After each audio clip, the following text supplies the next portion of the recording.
नमस्कार श्रोते हो, तुम्ही ऐकत आहात रेडिओ पुणेरी आवाज 107.8 FM आणि तुम्ही तुमच्या आवडीच्या शोमध्ये आहात, म्हणजेच हा खेळ शब्दांचा या कविता व चारोळ्यांच्या शोमध्ये.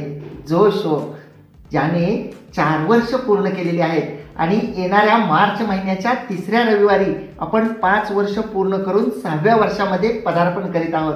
आणि निश्चितच हा जो 5व्या वर्षाच्या अंतिम टप्प्यापर्यंतचा जो प्रवास आहे तो खरंच खूप आनंददायी असा होता, ज्यामध्ये आपण सुखदुःखांवर बोललो, ज्यामध्ये आपण प्रेमविरहावर बोललो, ज्यामध्ये आपण पावसावर बोललो, निसर्गावर बोललो, अगदी फुलांवर सुद्धा बोललो. खूप सारे शब्द, खूप सारे चित्रकविता आणि अप्रतिम अलौकिक अशी आपली प्रतिभा जी आहे ती जगानं पाहिली. खूप सुंदर सुंदर रचना ज्या आहेत ते आपण सर्वजण साहित्यिक मान्यवर जे आहेत ते पाठवत असतात आणि आपले जे श्रोते आहेत ते सुद्धा आपल्या या रचनांना भरभरून अशी दाद देतात. या शोची सर्वजण वाट पाहत असतात, मला माहीत आहे, कारण खूप सारे मेसेजेस येतात, प्रतिक्रिया येतात आणि त्यामुळं हा शो जो आहे तो बहरत जातो. हा शो करीत असताना जेव्हा मी तुमच्या रचना घेतो, जेव्हा मी शब्द देतो, ते शब्दाच्या अनुषंगानं जेव्हा रचना येतात तेव्हा त्या रचनांचं सादरीकरण करीत असताना मी तुमच्या शब्दांमधला भाव जो आहे तो जिवंत करण्याचा प्रयत्न करत असतो. त्या रचना लिहिताना तुमच्या मनामध्ये काय चाललेलं आहे हे मी श्रोत्यांपर्यंत पोहोचवण्याचा प्रयत्न करीत असतो. आपल्याला माहीत नाही, जे साहित्यिक मान्यवर आहेत त्यांना मी सांगू इच्छितो की आपले शब्द हे खूप मजबूत असतात, खूप ताकदवान असतात. ते जगण्याची नवी नवी प्रेरणा देत असतात, ते जगायला शिकवतात, ते दुःखांवर फुंकर मारतात आणि ते आधार सुद्धा देतात. हो, आधार. तर आज आपण हाच शब्द निवडलेला आहे की आधार. आधार हा प्रत्येकाला हवा असतो.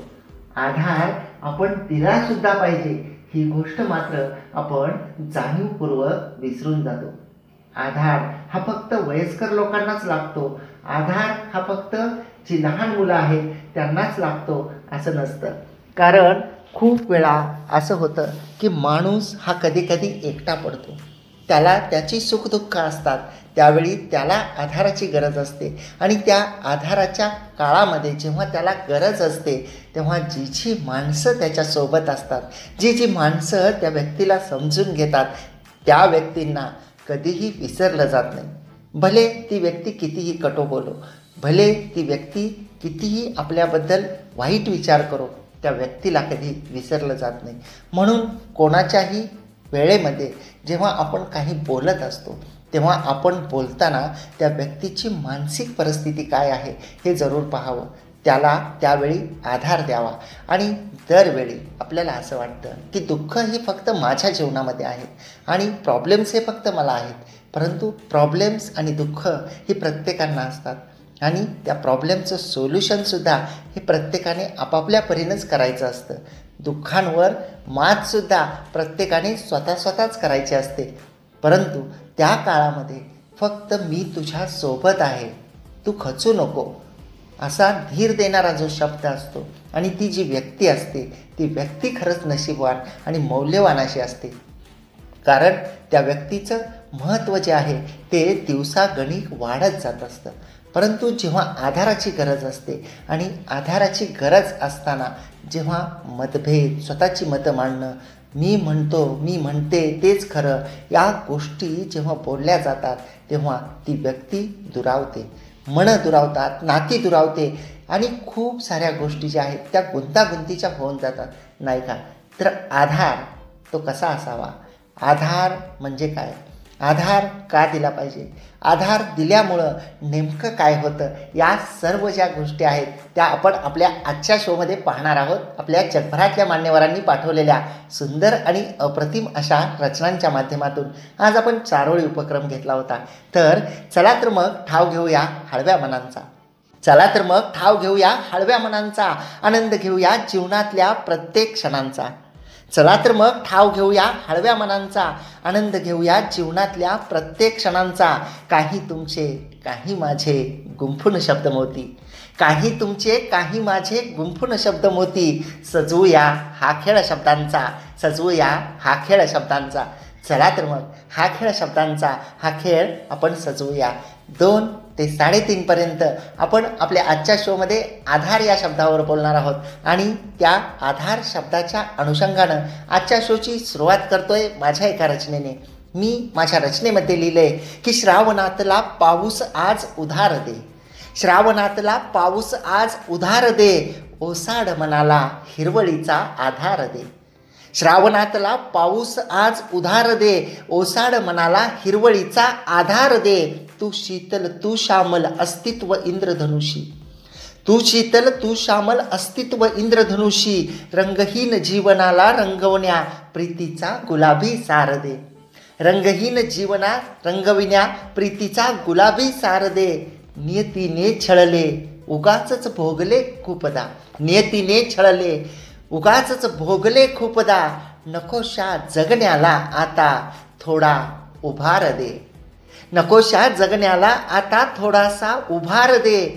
गर्दी करतात नित्य आठवणी सांजवेळी, गर्दी करतात नित्य आठवणी सांजवेळी, जीवनात येऊन तू, जीवनात तू येऊन, जीवनात तू येऊन अचानक बहार दे, अचानक बहार दे. श्रावणातला पाऊस आज उधार दे, श्रावणातला पाऊस आज उधार दे, ओसाड मनाला हिरवळीचा आधार दे, ओसाड मनाला हिरवळीचा आधार दे, आधार दे. तर आधार, ओसाड मनाला हिरवळीचा आधार. तर आजच्या शोमधल्या पहिल्या रचनेकडे वळूयात आणि जी अप्रतिम सुंदर अशी चारोळी जी आहे ती आपल्याला पाठवलेली आहे मनोहर गंगाराम राठोड सरांनी, पुसद, जिल्हा यवतमाळ येथून. सर लिहित आहेत की आईच्या संस्काराने जीवनात होई सुधार, आईच्या संस्काराने जीवनात होई सुधार, कुटुंब ओझं वाहणारा बाप घराचा आधार, कुटुंब ओझं वाहणारा बाप घराचा आधार, घराचा आधार, घराचा आधार. वाह. तर खूप अप्रतिम आणि सुंदर असं शब्दांकन असलेली मनोहर गंगाराम राठोड सरांची पुसद, जिल्हा यवतमाळ येथून पाठवलेली ही सुंदर अशी चारोळी होती. आणि आईच्या संस्काराने जीवनामध्ये सुधार होतो आणि कुटुंबाचं ओझं वाहणारा बाप जो असतो तो कुटुंबाचा आधार असतो, तो एक दुर्लक्षित घटक असतो. त्याचा त्याग आणि त्याचं कुटुंबाप्रती केलेलं समर्पण हे जे आहे ते दुर्लक्षित केलं जातं असं मला वाटतं. खूप वेळा आपण पाहतो की संवाद जो आहे तो नसतो. मुलं आणि वडील यांच्यामध्ये खूप कमी संवाद असतो आणि त्याच्यामधला जो दुवा असतो तो दुवा म्हणजे आई असते. आईच्या माध्यमातून मुलं वडिलांकडे हट्ट करत असतात आणि पत्नीच्या माध्यमातून मुलांना सांगण्याचं जे काम आहे ते वडील करत असतात. त्यामुळं दोघंही तितकेच महत्त्वाचे आहेत. याबद्दलचं सुंदर असं शब्दांकन सरांच्या या रचनेमध्ये होतं. आणि पुढच्या एका चारोळीकडे वळूयात ज्यामध्ये रेखा देशमुख मॅडम यांनी बाणेर, पुणे येथून लिहिलं आहे. रेखा देशमुख मॅडम लिहित आहेत बाणेर, पुणे येथून. काठी असो वा वॉकर, आधार हवा मनुष्याला म्हातारपणी, काठी असो वा वॉकर, आधार हवा मनुष्याला म्हातारपणी, सोन्याहून पिवळे होईल, सोन्याहून पिवळे होईल, जर हात दिला धरायला नातवांनी मुलांनी, सोन्याहून पिवळे होईल, जर हात दिला धरायला नातवांनी मुलांनी. वाह. तर काठी आणि वॉकर याचा तर आधार हा म्हातारपणी लागतोच, पण जर मुलं आणि नातवंडांनी हाती हात दिला, मुलं आणि नातवंडांनी जर वयस्कर लोकांना सांभाळलं तर सोन्याहून पिवळं होईल. प्रत्येक वयस्कर व्यक्तींच्या मनातले भाव व्यक्त करणारी ही अप्रतिम सुंदर असं शब्दांकन असलेली रेखा देशमुख मॅडम यांची बाणेर, पुणे इथून पाठवलेली रचना होती. पुढच्या एका सुंदर रचनेकडे वळूयात ज्यामध्ये श्री विनोद पुंडलिक महाजन सरांनी वारजे, पुणे येथून आव्हान या शीर्षकाखाली लिहिलंय की अंधाराच्या साम्राज्याला इवलीशी तरी देई आव्हान, अंधाराच्या साम्राज्याला इवलीशी तरी देई आव्हान, होई मंद प्रकाश पणतीचा, होई मंद प्रकाश पणतीचा, आधार काळोखात भयान, आधार काळोखात भयान. वाह. तर अंधाराला एवढा मोठा अंधार असतो परंतु त्या अंधाराला इवलीशी पणतीसुद्धा आव्हान देते आणि त्या मंद पणतीचा जो प्रकाश असतो तो त्या भयान अशा काळोखामध्ये मिणमिणत असतो. पणती ही तेवढासा परिसर जो आहे तो प्रकाशमान करत असते. आपण सुद्धा जरी जीवनामध्ये कितीही काळोख दाटला, जरी जीवनामध्ये कितीही अंधार दाटला, तरी आपण खचू नये असं मला वाटतं. कारण इवलीशी पणती जर अंधाराला भेदू शकत असेल तर आपले विचार, सकारात्मक विचार हे सुद्धा त्या नकारात्मकतेच्या अंधारावर निश्चितपणे मात करू शकतात. हा आत्मविश्वास आपण मनामध्ये बाळगला पाहिजे. खूप अप्रतिम सुंदर आणि एक सकारात्मक ऊर्जा देणारी श्री विनोद पुंडलिक महाजन सरांची वारजे पुणे येथून पाठवलेली ही अप्रतिम अशी रचना होती. आणि पुढच्या एका चारोळीमध्ये दीपक गुंडये सरांनी वरळी मुंबई येथून लिहिले. दीपक गुंडये सर लिहित आहेत वरळी मुंबई येथून की वठलास जरी तू तुझाच आधार आहे, वठलास जरी तू तुझाच आधार आहे, साथ तुझी घेऊनी नव्याने बहरणार आहे, साथ तुझी घेऊनी नव्याने बहरणार आहे, नव्याने बहरणार आहे. वाह! एखादा झाड जर वठलं तरीसुद्धा ते आधार असतं आणि जेव्हा त्याची साथ मिळते तेव्हा नव्याने बहरता येतं. असा सुंदर आणि सकारात्मक असा संदेश सरांच्या म्हणजेच दीपक गुंडये सरांच्या वरळी मुंबई येथून पाठवलेल्या या सुंदर अशा रचनेमध्ये होता. आणि एवढंच नाही तर जे म्हातारपण आहे, त्या म्हातारे वयस्कर लोक जे आहेत, ते वयस्कर लोक जे आहेत ते त्यांचं वय जरी झालं तरी त्यांचा आधार हा खूप महत्त्वाचा असतो. आणि त्यांची साथ असेल, त्यांचा आधार असेल, त्यांच्या अनुभवाचं गाठोडं जर आपण आपल्या जवळ ठेवलं, त्यांच्याशी डिस्कस केले, खूप सारे प्रॉब्लेम्स असे असतात ज्याचं सोल्युशन आपल्याकडं नसतं परंतु ते चुटकीसरशी सांगतात, तर त्यामुळं जीवनाला नवा बहार येतो. असं सुंदर अप्रतिम असं शब्दांकन सरांच्या या रचनेमध्ये होतं. दीपक गुंडये सरांच्या वरळी मुंबई इथून पाठवलेल्या. आणि पुढच्या एका चारोळीमध्ये सौ सीमा शिरीष अलोने मॅडम लिहित आहेत घाटंजी जिल्हा यवतमाळ येथून. सौ सीमा शिरीष अलोने मॅडम यांनी घाटंजी जिल्हा यवतमाळ येथून लिहिलं की तू सोबत असताना आयुष्य किती छान वाटतं, तू सोबत असताना आयुष्य किती छान वाटतं, तुझ्या नजरेतील आधारानेच, तुझ्या नजरेतील आधारानेच ते सहज सुंदर सोपं वाटतं, ते सहज सुंदर सोपं वाटतं, सोपं वाटतं. वाह! खूप अप्रतिम सुंदर आपल्या जोडीदाराबद्दलचे भाव मॅडमनी अप्रतिमरित्या शब्दबद्ध केलेले होते की तू सोबत असल्यावर आयुष्य खूप छान वाटतं आणि तुझ्या नजरेतल्या आधारानं सुद्धा ते आयुष्य सहज साधं आणि सोपं वाटतं.